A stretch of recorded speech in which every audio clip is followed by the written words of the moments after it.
کہ اگر ایک مالی جو ہے وہ سر پر ٹوکرا خالی ٹوکرا رکھ کے گزرتا تھا تو وہ ٹوکرا بھر جاتا تھا پھلوں سے. آپ اس کی کیفیت سے ملے, آپ کو اس سے امیجن کر رہی ہوں کہ کتنی خوبصورت جگہ ہوئے گی وہ کہ آپ گزرے تو خود بخود آپ کے فروٹس گر جائیں اس کے بعد بھر جاتا تھا, فروٹ بھر جاتا تھا. یہ تو یہ بات تھی اس کی, یعنی انہوں نے مفسرین نے یہ بیان کیا ہے کہ ان کی یہ کیفیت تھی.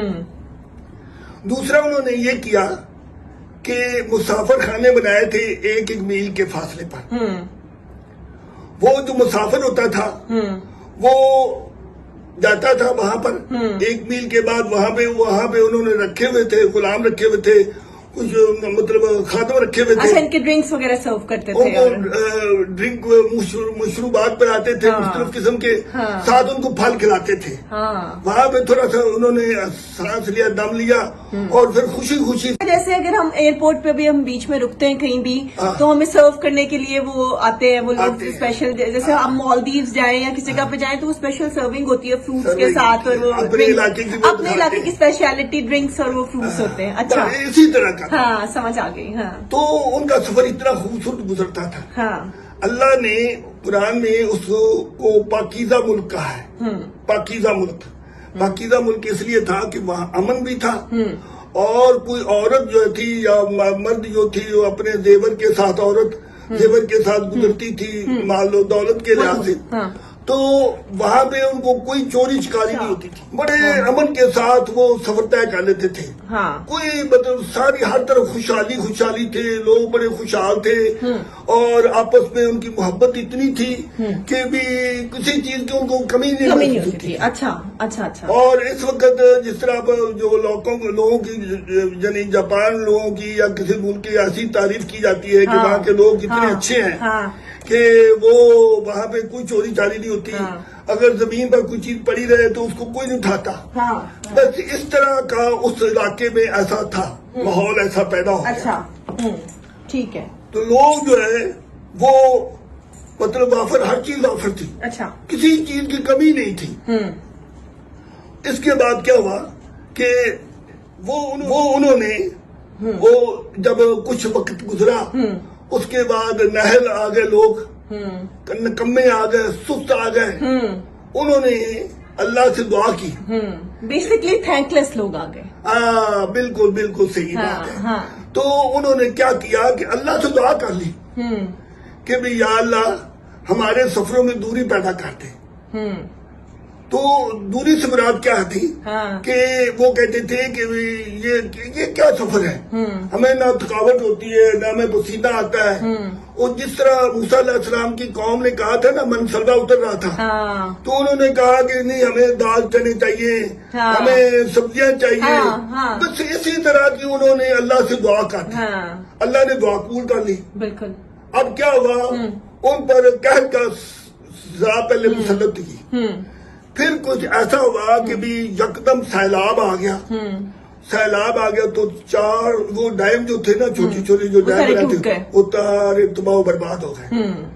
پھر اللہ فرماتے ہیں کہ وہاں پہ جو میوے جو تھے وہ کسیلے ہو گئے, یعنی کہ وہ جو کڑوے ہو گئے, کھانے کے قابل نہیں, کھانے کے قابل نہیں. جار جنگال وہاں پہ پیدا ہو گئی تو جنگل بن گیا. تو اس طرح کا ان پر اس قوم پر مسلط عذاب طاری ہو گیا.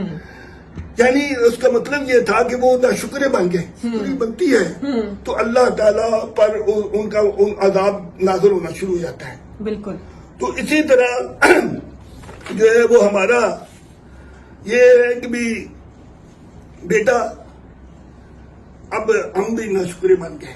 ایسا ہی ہے. اس سے آپ کی مثال لے لیں کہ یہ دیکھو وہ جب ناشکرے بنے تو عذاب آ گیا. ہاں جی, اب ہم بھی ناشکرے ہیں. اس کا پتہ کیا ہے, 30-35 سال پہلے 99% لوگ غریب تھے. ایسا ہی تھا. میڈیوکرز تھے, مڈل کلاس تھے, سارے غریب طبقہ تھا زیادہ, 99%. مڈل کلاس تھے.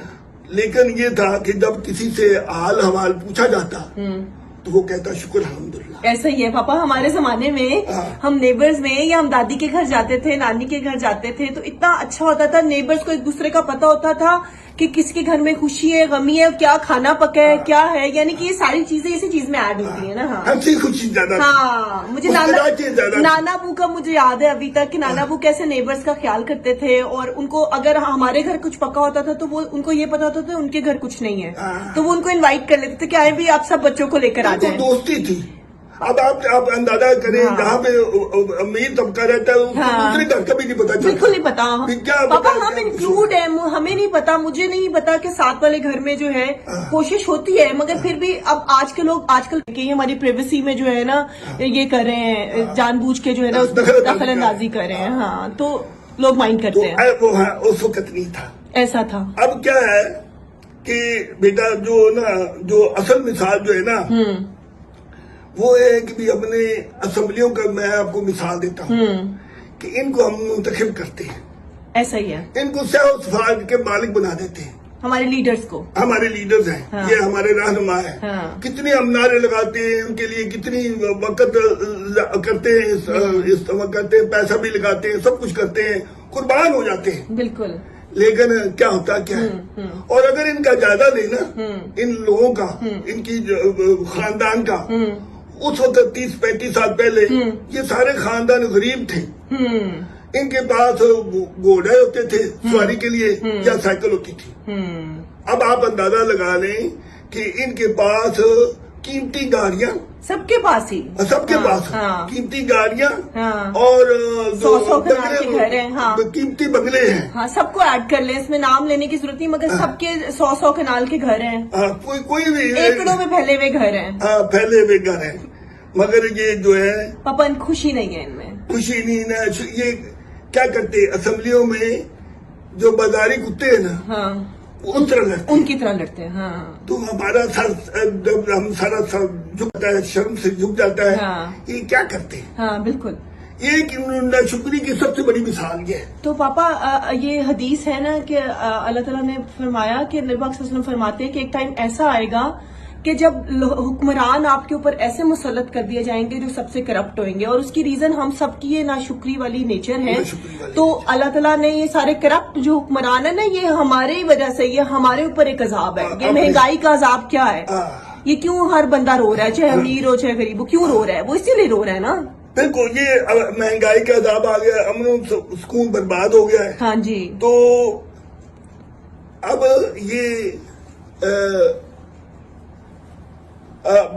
یہ بیٹا یہ اس کا آسان حل کیا ہے, اب یہ سوال کرے گی. ہاں بالکل بالکل. اب آپ مجھے اصل میں یہ بتائیں کہ اس کا حل ہم لوگوں کو, مطلب ہم کیا کریں پھر اس چیز کے لیے, ہمیں کیا کرنا چاہیے. وہ تو اب ہمیں پتا چل گیا کرپٹ ہے, ہم لوگوں کی ناشکری ہے اس چیز میں, سارا کچھ ہے, مگر اب ہمیں کرنا کیا چاہیے اس چیز کے لیے. اس میں یہ بیٹا بڑا آسان نسخہ میں بتاتا ہوں, میری عملی زندگی کا ہے. تو ایک تو یہ ہے کہ جب صبح اٹھو, بیدار ہو, تو بسم اللہ الرحمن الرحیم پڑھ لو. اس کے بعد اللہ اکبر کا نام لو, جی جتنی دفعہ آپ کر سکتے ہیں. پھر شکر الحمدللہ رب العالمین, شکر الحمدللہ کہہ دو. شکر الحمدللہ رب العالمین ایک ہی بات ہے, ایک ہی بات. 2 دفعہ کہہ لو, جتنی دفعہ دل سے کہنا ہے نا, دل سے کہنا ہے. یہ بڑا آسان نسخہ ہے. مطلب دعائیں تو بے شمار ہیں, لیکن میں آپ کو آسان نسخہ بتا, یہ ہر کوئی ادا کر سکتا ہے. بالکل ایسا ہی ہے. تو اس کے اندر جو ہے وہ ایسی برکت. دوسری بات یہ ہے کہ اللہ تعالیٰ نے شکر ادا کرنے کا ہمیں ایک طریقہ, بڑا اچھا طریقہ سکھایا ہے. وہ یہ ہے کہ 5 وقت کی نماز. بالکل ایسا ہی ہے. اللہ تعالیٰ نے شکر ادا کرنے کا طریقہ ہمیں نماز کے ذریعے سکھایا ہے کہ اے میرے بندے, تو نماز پڑھے گا تو اس میں سارے الفاظ ایسے ہیں کہ تو شکر تیرا ادا ہو جائے. بالکل ایسا ہی ہے. جب ہم نماز پڑھ لیں گے تو اس پر عمل کر لیں گے, تو انشاءاللہ یہ ہماری خیر و برکت جو ہے آنی شروع ہو جائے گی. بالکل. اور یہ جو پریشانیاں ہیں یہ آہستہ سے ختم ہو جائیں گی انشاءاللہ. تو اس کا اصل حل یہی ہے. ہاں جی ٹھیک ہے. تو بیسک یہ ہے, مطلب بیسک طور پر یہی چیز ہے کہ ہم اس کے اوپر عمل کریں, پھر آہستہ اپنے عمل کو بڑھاتے جائیں.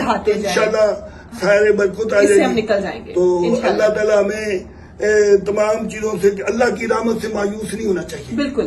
تو انشاءاللہ یہ اللہ تعالیٰ ہمارے ملک میں خیر و برکت. آمین. Thank you papa, thank you so much, جزاک اللہ.